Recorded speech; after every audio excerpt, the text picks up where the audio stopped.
The farmers that I hang out with, they're just like, why would you need that? This is definitely the invention of like city people who have nothing better to do.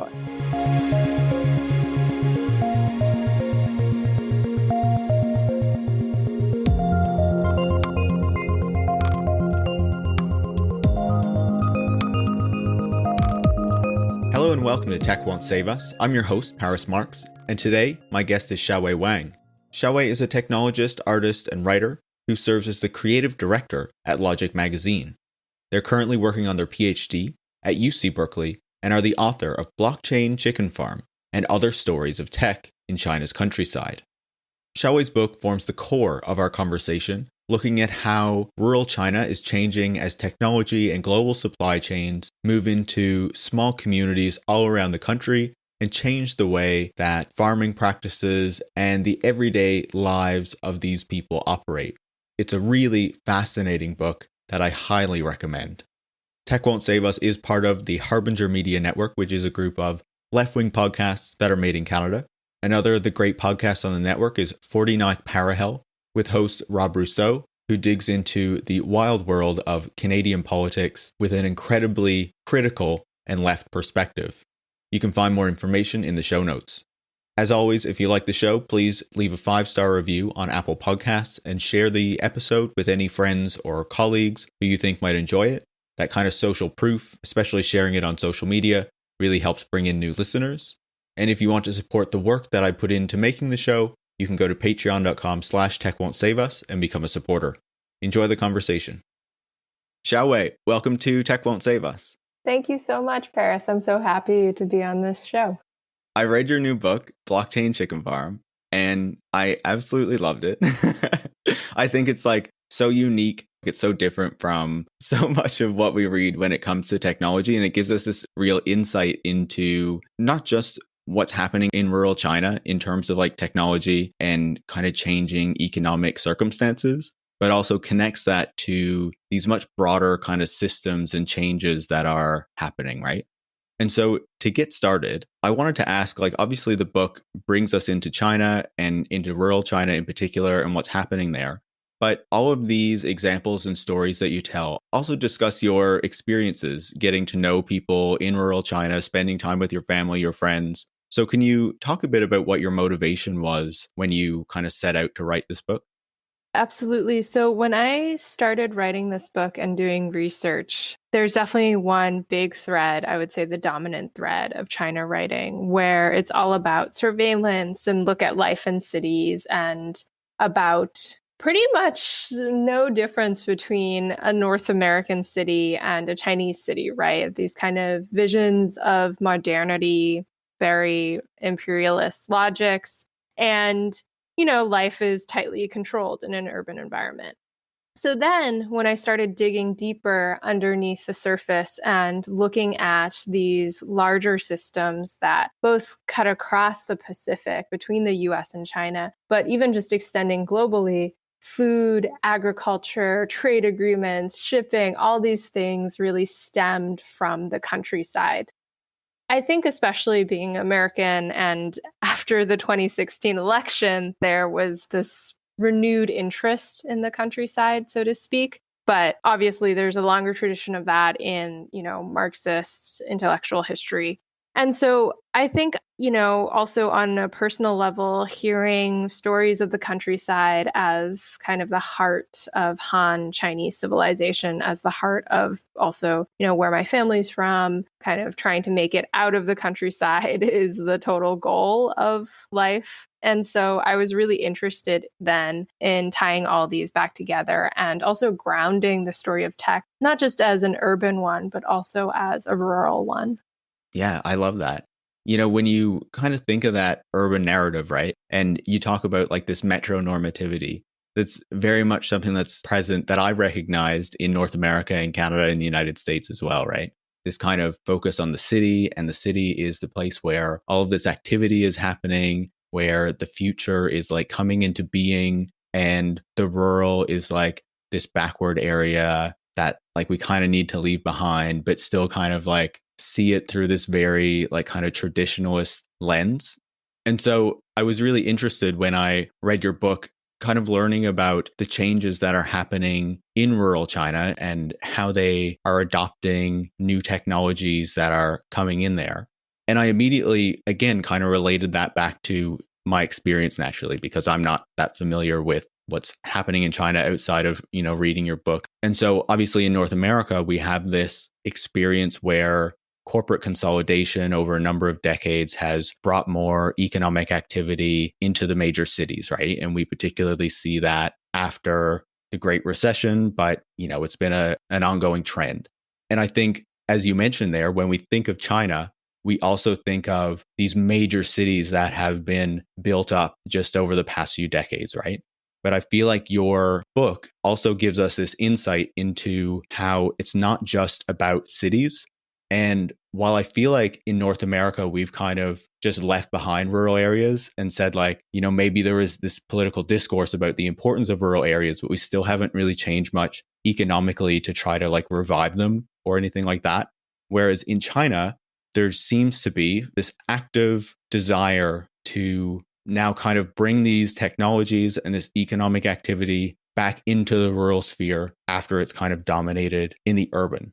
And so how are these kind of strategies of renewing rural life affecting people who live in rural China and those communities? So I will say that I borrowed the word metronormativity from the amazing queer theorist Jack Halberstam. And I love that as a framing of both how we think about and represent rural spaces. In China, there is definitely a concerted effort to change the countryside. And a lot of it is because, as I mentioned in my book, the US has gone through its agrarian transition. And so in the countryside of the US, it's industrial farming, industrial slaughterhouses, the people who work for these places. If you imagine the American farmer, it's unfortunately not the person heroically plowing their own fields. It's a automated tractor run by GPS.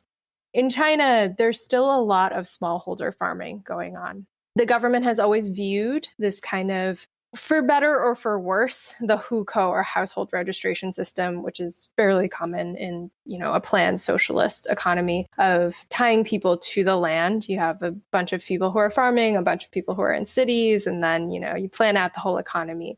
And so individual farmers, they have these land rights. It's a kind of form of poverty alleviation as the government sees it, because you can always go back and farm your land, producing food for you and your family.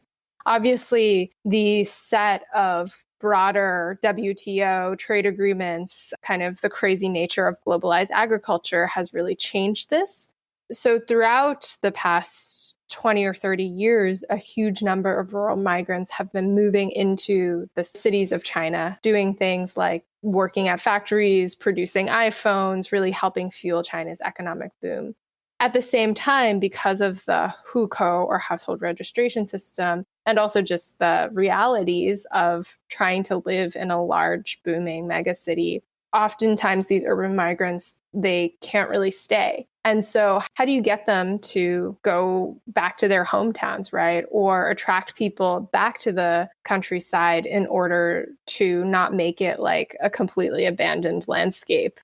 And so all these initiatives as part of the government's rural revitalization plan, in official policy language, they're trying to use the most cutting edge technologies, everything from blockchain to AI to e-payment and e-commerce, in order to generate economic opportunity in the Chinese countryside.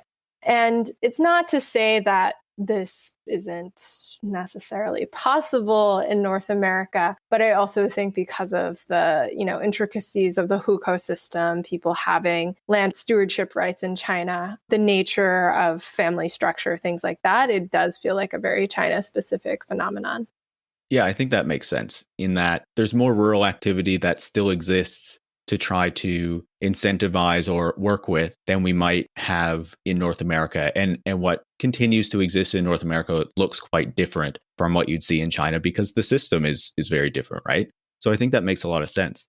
And now in your book, you discuss a lot of really big questions in terms of, how things are developing in rural China, in terms of trust, surveillance, consumption, and how all of these things relate to technology and larger economic trends. And so I want to dig into a few of those. You explain that part of the reason these technologies, and you mentioned blockchain in particular at one point, are becoming more popular is because of a lack of trust, not just between the citizenry and the government, but also between citizens themselves.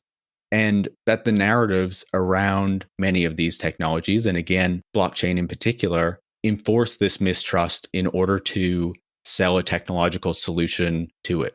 And so I'm wondering, can you explain how that plays out in China and how it encourages the spread of these technologies in urban China, but also all the way into rural China and smaller villages? Food safety is a great example of the issues surrounding trust, and especially how trade agreements and asking farmers to scale up production at a rate and also at output that is staggering and not environmentally or fiscally good for anyone is kind of the heart of the issue. So a really good example is the 2008 Sanlu milk scandal in China, where these smaller dairy farmers, they were being asked to produce milk at a huge amount, and it ends up getting funneled into this giant dairy company, Sanlu. And in order to achieve that target, but also keeping production costs a little bit lower, farmers started putting melamine into their milk, which is, sometimes used throughout the dairy production process. But they did it at an amount that was fatal to infants, and this caused a number of infant deaths. So here you have something which, by its nature, is deeply problematic. And the problem here is not the farmers being unable to reach their targets, but actually just the pressures on production and maintaining a system of prices. And so as a result, you have over and over these food safety scandals and a deep lack of trust between the person consuming the food from the farmer. And I visit this blockchain chicken farm where the farmer, he was raising free range chickens for a long, long time, but consumers didn't really believe him that he was raising free range chickens. So that just goes to show you just how low the level of trust is. And so, all these technologies are coming in and it's highly profitable for these companies, right? Like I talk about how with the blockchain chicken, you scan this QR code and you see the number of steps that the chicken has walked. And it's on this little website, but it would actually be incredibly easy to fake that website. And I think most of us, I know myself especially, I'm not not browsing the blockchain casually and seeing what's on there in my spare time.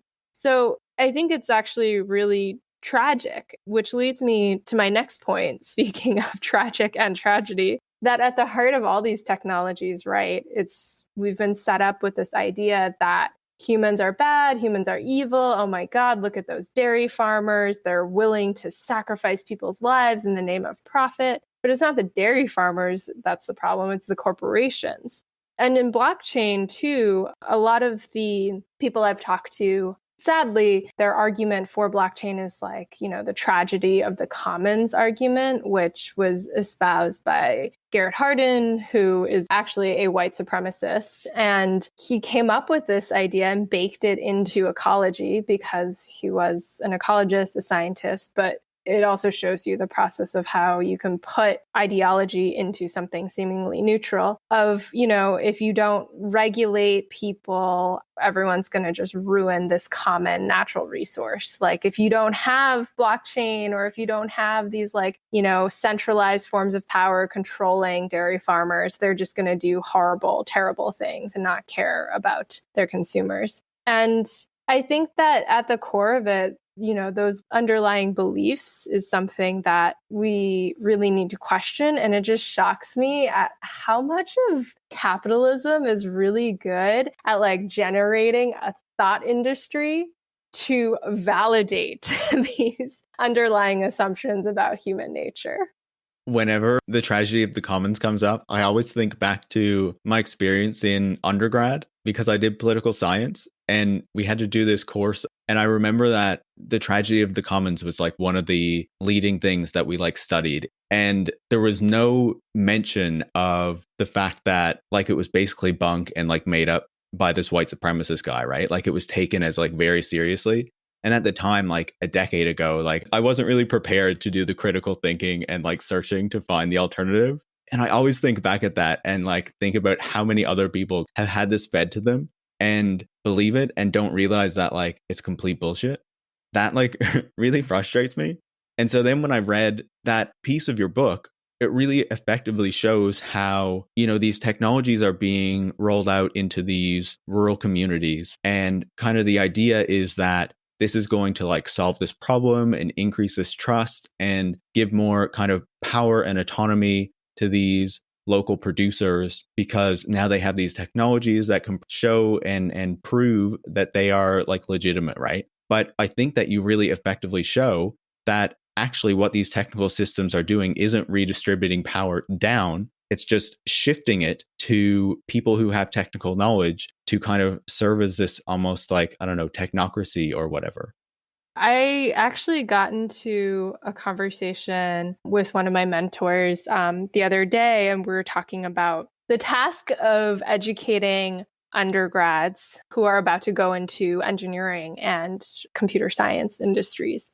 And it's like, how do you undo even before the undergraduate level, right? Like at the high school level, like elementary school, where you're presented constantly these stories of like we need these like kind of centralized, very technocratic, autocratic forms of governance in order to control people. It's like, oh, like you can't even have like a real democracy. We need the electoral college, like all these things, right?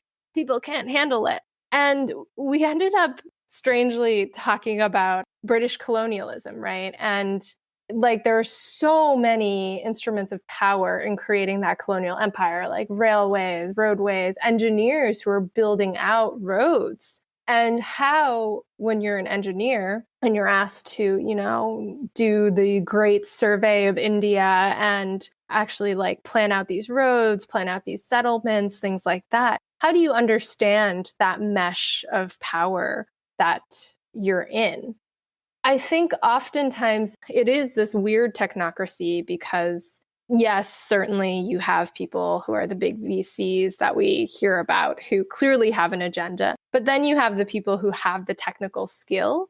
And oftentimes it's like, well, we're just trying to like get paid and pay our kids' college tuition, right? Or like pay off our mortgage. What do you do when you're in that position of both having a ton of power as being a member of the technocracy that knows how to build these things, but then at the same time not having a sense of political awareness that, you know, is provided in education, more in like social sciences and humanities. So yeah, that's something that's been pressing on my mind for sure. Yeah, no, I completely agree. I often think back to Paulo Freire's Pedagogy of the Oppressed.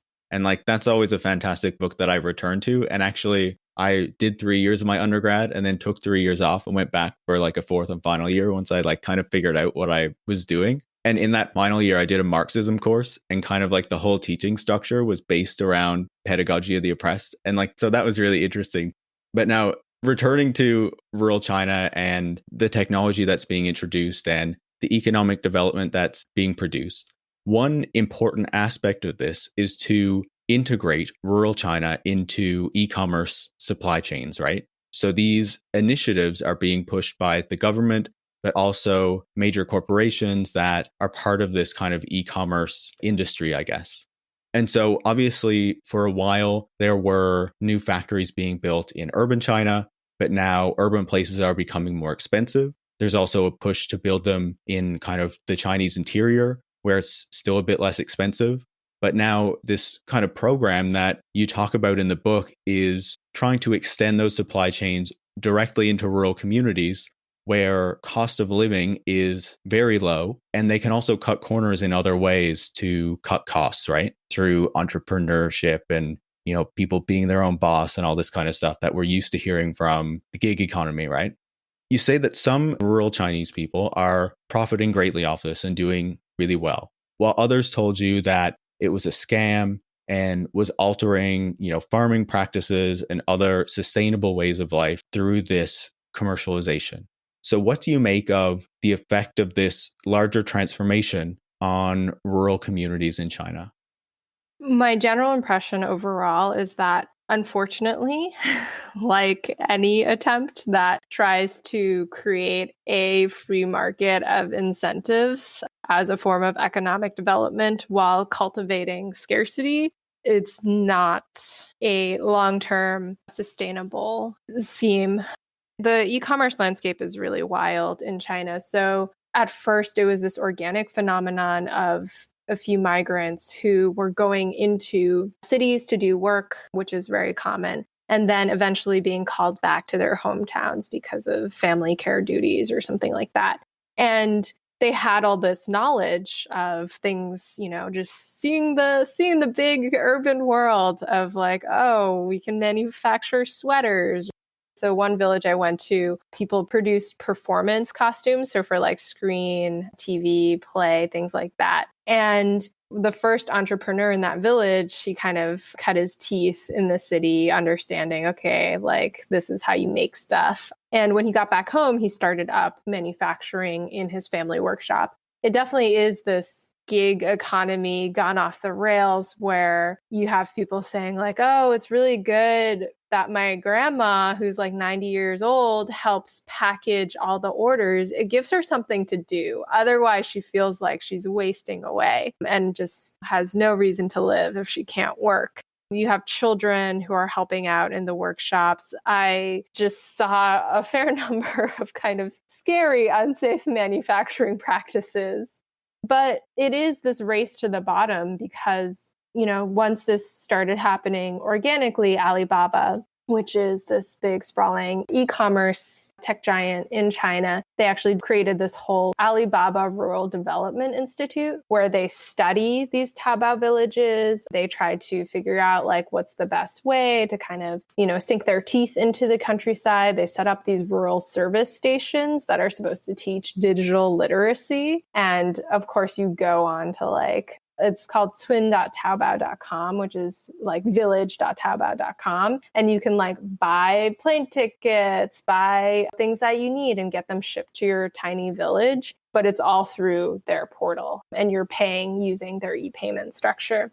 So it is this, very concerted effort. They're also Alibaba Rural Development Institute. They're almost trying to act like I want to say, development organization, and they're trying to argue for the success of this rural e-commerce so that they can export it to other places. But of course, because so many people are joining, people are cutting corners, people have to buy ads so that they show up first when you search for a product. And that's also a race to the bottom. It is this complete centralization too of like everyone just being on Taobao. It's not like people are starting their own stores on like their own platforms. It has its tentacles into the US too through drop shipping as well. One of the aspects of kind of what you described going on in rural China that worried me was how it's affecting farming practices, right? Because I've read plenty about how kind of the industrial farming practices in North America and many other parts of the world are, affecting the soil over long periods of time because these sustainable practices have been abandoned for, all these pesticides and monocrops and all this sort of stuff, right? So part of, what you described was these older people in rural China saying like, we used to have these sustainable practices, but now people are planting more cash crops and younger people have a different relationship to the land, where they're planting things that can produce the highest return in a short period of time, but is not really thinking about these ongoing sustainable practices that they've been using for a long period of time. So I guess I'm wondering, is there a worry that the changing incentives when it comes to farming in particular will create challenges in the future for China to be able to properly feed its population? Because, obviously you mentioned food being a big aspect of this earlier. A lot of people will argue whether sustainable traditional agricultural practices can actually scale up and can actually feed people. I believe they can. And I think that this concept of scale, of viewing the land as like you just put something in and then you get an output and you count the yield and that's fine, is a deeply problematic way to view ecology.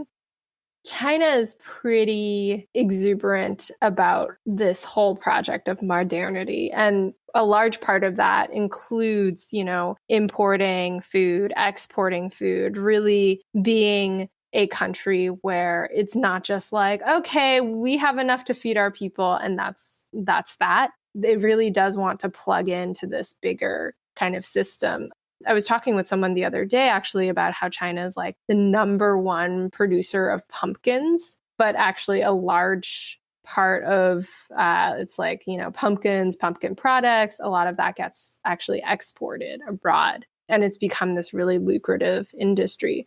So I actually think that the way that these Taobao villages, especially e-commerce, and that's changing the ecology, the way that that's going is in line with the government's view of modernity.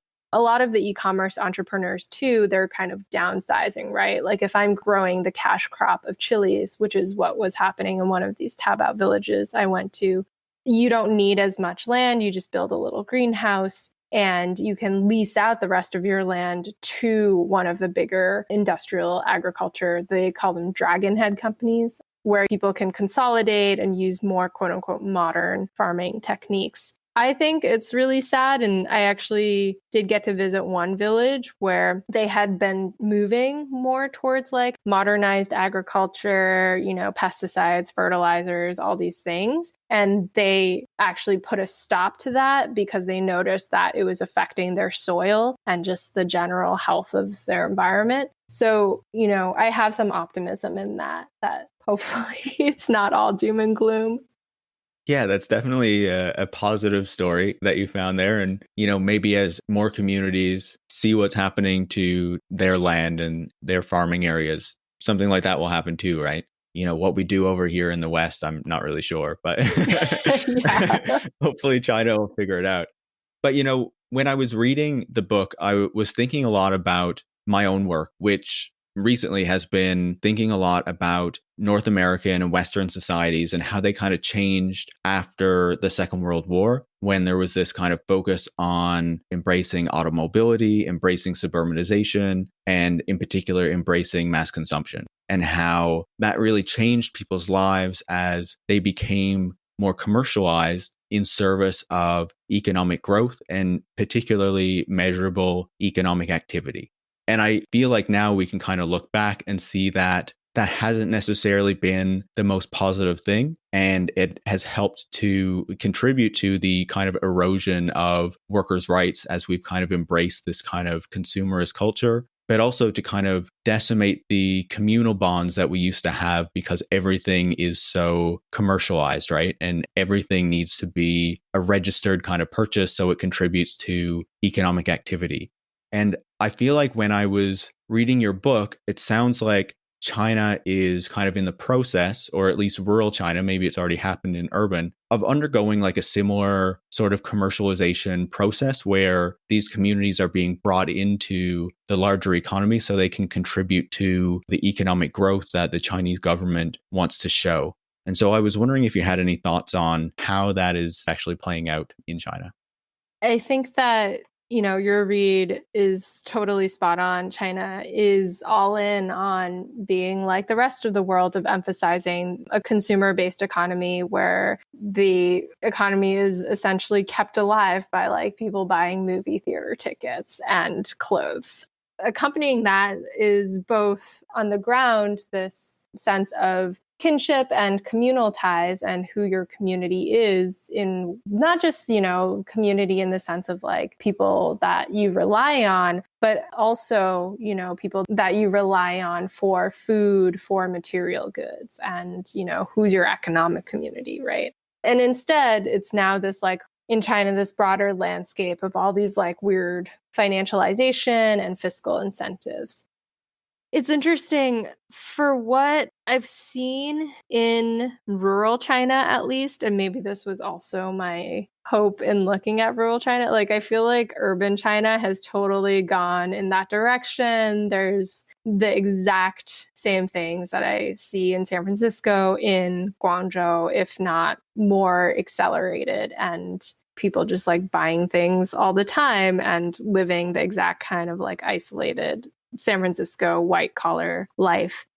But in the countryside, at least from the older generation, there is still some sense culturally of like, well, maybe this is not exactly the way to go, right? Like you have all these. I love hanging out with farmers because they are very direct. And, like just watching TV with them, they're just so clear on everything. They'll watch like some kind of ad about like how great this new invention is. Look, there's robots. They're going to like do all the work. And the farmers that I hang out with, they're just like, oh, why would you need that? This is definitely the invention of like city people who have nothing better to do than to like create this thing.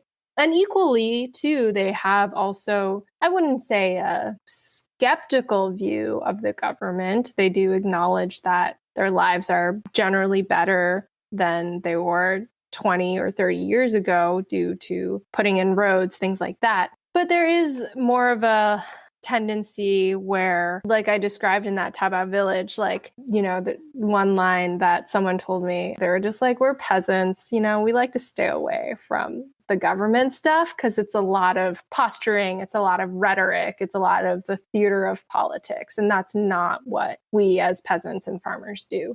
And this is not to cast them as somehow backwards or more authentic in any way. I think it's just to say that when you are, confronted with this set of like rapid changing material and you're not kind of raised in this like consumerist culture, you just have a different set of values and ethics, I think. I think that makes sense. And I think you could argue that you still see more of that in like rural North America. In rural Canada that I'm familiar with, you would still see more of that kind of community that has been lost to a certain degree in like urban Canada, I would say. But even there, like it suffers. And as people have moved away from rural areas, that's really affected what has happened there. And there's often very little economic base to rely on anymore, right? And so, when we're thinking, I guess, more broadly about this larger structure that is now being created, you talk about how, we really should try to get away from these kind of corporate profit-driven platforms that kind of enforce this surveillance, this lack of trust, all these other negative things that help to sell their products, right? And so I wonder, in the face of this kind of e-commerce onslaught, you counterpose the narrative of innovation from technology to a narrative of, and I'm going to totally butcher this, Shanzai. Yeah, Shanzai. Awesome. Which entails like a different relationship to technology, intellectual property, community, all these different things, right? So how does that give us an alternative means of thinking about how we structure society, our approach to technology, and our relations to each other? I love Shanzai because I have a deep kind of, I want to say, philosophical investment in piracy. And so Shanzai technology is derived from the Cantonese word for mountain stronghold. And it's kind of this riff on like, well, if you're from the mountain stronghold, you're not going to be able to buy like the official Disney backpack or like the official Disney CD, right? So you're going to kind of make these knockoffs. It's really blossomed into its own industry in places like Shenzhen, which is known for being like the electronics capital of the world. But in the West, there's often this mantra of like, oh, China's just ripping off our technology. Like they're doing a lot of piracy. They're horrible and immoral for doing this. But in China, it's really this like, I view it, maybe somewhat over romantically as this real Robin Hood opening up technology for everyone, right? So there's this blogger, Bunny Huang, and also the scholars David Lee and Sylvia Lintner have written a lot about this. But Shanzai technology is really like, okay, well, there's this actual need for a smartphone or just a phone where you can open up and actually repair it. Like if you have an Apple iPhone, you actually need this insane special machine to even open it up if something goes wrong. And once you open it up, like, how are you going to like even have the equipment to actually operate on that, right? So instead, maybe we can make and design phones that anyone has the right to repair. And, on Bunny's blog, if you look, he finds these like incredible phones that are just like modular, they're open source. You have a soldering iron and you can figure out how to repair these things. Shanjai is also applies to software where we have things like, Adobe Illustrator or Photoshop, and you have to pay hundreds of dollars for it. And so, like, if you're actually someone who's outside of North America, how are you going to come up with like a couple $1,000s, a couple $100 to just even like make a simple mock-up of a UI, a user interface, if you're trying to make your startup or something? So I think there's a lot of potential for Shanjai to both open up tech and for us to recognize, and kind of, it's more about like hacking the system than kind of throwing out the system entirely. But I think it's really powerful. I also think that it upends a notion of what it means to be human that has stayed with us, which is that, in order to be a citizen, in order to be human, you have the right to own things. And that includes everything from land to all sorts of private property to intellectual property. And that's really stuck with Western modernity in a weird way for many years. But I love that Shanjai troubles that concept. Whether it'll stay, I mean, who knows? I always hear about like how China's trying to clean up certain areas. And I feel like every year I've gone back to China and just seen how things appear more like the US than before.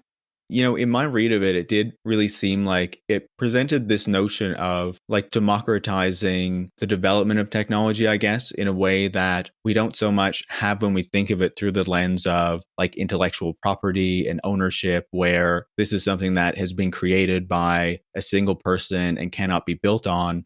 Whereas, this kind of approach that you're detailing is kind of like, okay, so, one person created this and then someone else is building on it with something else. And, it's this much more collaborative process than the really corporatized and monopolized form of technological development that we would have in, say, Silicon Valley, for example. Absolutely. And I think it just opens it up to who wants to be part of that building of tech. There is that strain of like, if you're a white collar worker at Alibaba in China, you probably have like a similar background to someone who's working as a software engineer at Uber. But then if you're in like the more Shanjai realm of things, it's like you can feel empowered to enter into that conversation regardless of like quote unquote qualifications or things like that. I guess one of the kind of worst aspects of that is obviously in North America, we've developed this system that kind of encourages the real corporatized version of technological development, right? But I'm assuming that from reading your book that China is kind of moving in a direction away from this kind of Shanjai approach to this more corporate approach where things are really controlled by these massive companies like Alibaba, Baidu, instead of kind of embracing this more messy, more democratic way of developing technology and I guess approaching production more generally. Absolutely. I mean, it's a real shame. And I talk about it often with friends where I think it's more of this framing of like, it's not that China wants to be like the US, but it wants to be quote unquote modern, whatever that means. And I think a big part about being modern is like image of, this corporate campus, like efficient supply chains, everything's clean, there's no wet markets. And the government is very excited about going on that path because it also means a further centralization of power too. Your book gives us a lot to think about, I think, in terms of like all of these really broad questions and a much deeper look into the e-commerce supply chains that we interact with every day, every week, but really don't understand how far they extend, right? You talk about how, say, like the dropshipper on Instagram or the oyster shucker who's live streaming on Facebook has these connections that they might not even realize to small communities in rural China, right? And so that is also helping to contribute to this kind of ever faster hamster wheel where we always need to be earning more to buy more because that's what's good for the economy and that's what the governments want us to be doing. But that's not really making us, or most of us at least, happier or more fulfilled or producing this kind of better world that we really want to see, right? And so what does your experience writing this book teach us about how to respond to that larger kind of push and drive toward even greater consumerism? One of the things that I came away with, especially talking to folks throughout the research process of the book, is that there are so many ways for us to intervene as individuals, as a collective in our communities upon the kind of terrifying forces that is global racial capitalism. I visited this village, I think I mentioned, where they realized that their soil wasn't as healthy as before. And they actually were like, we'll stop listening to like the local agricultural bureau on this one. And we'll actually start to do our own form of organic rice farming and do this kind of lottery system where we make sure people aren't like secretly using pesticides. Because rice farming is terraced, if you have water coming in from the top, it flows all the way to the bottom. And the lottery system ensures that no one has contiguous rice paddies. And so if you use pesticides at the top, you might be shooting yourself in the foot later on when the water flows all the way to the bottom. But as a result of tying people together, stitching this community together through the land, they really had to dig in and have these long community conversations, as well as how are they going to sell their rice? And they did start using tech like e-payment, courier systems, an online store for getting this organic rice farm out to a bigger public. And it was really effective. I think that's just like one of many examples of how it can start really small. And it's all about bringing in this larger community of people who are going to come together and support each other and making change. I believe that anyone can do it, right? There's so many ways of intervening, whether you are that farmer in the field or the software engineer who's kind of like, hey, wait, this isn't right. This isn't adding up. Yeah, there's so many possibilities. I love that. Communities have that power to push back against these larger forces that are trying to push them in a certain direction. It certainly won't be easy, but, it's possible to do. And as you say, that example that you provide even pushes back against this notion of the tragedy of the commons and all of this to show that, people can work together to build these more positive structures. I really appreciate you taking the time to talk today. And I absolutely love the book and would recommend everyone to go and buy it. Thank you so much. Thank you so much. It was such a pleasure to talk to you. Xiaowei Wang is the author of Blockchain Chicken Farm and Other Stories of Tech in China's Countryside, published by FSG Originals and Logic Books. You can follow them on Twitter at @XRW. You can also follow me, Paris Marx, at Paris Marx, and you can follow the show at Tech Won't Save Us. Tech Won't Save Us is part of the Harbinger Media Network, a new group of left-wing podcasts in Canada, and you can find more information about that in the show notes. If you want to support the work that I put into making this show, you can go to patreon.com/techwon'tsaveus and become a supporter. I really appreciate if you're able to do that. Thanks for listening.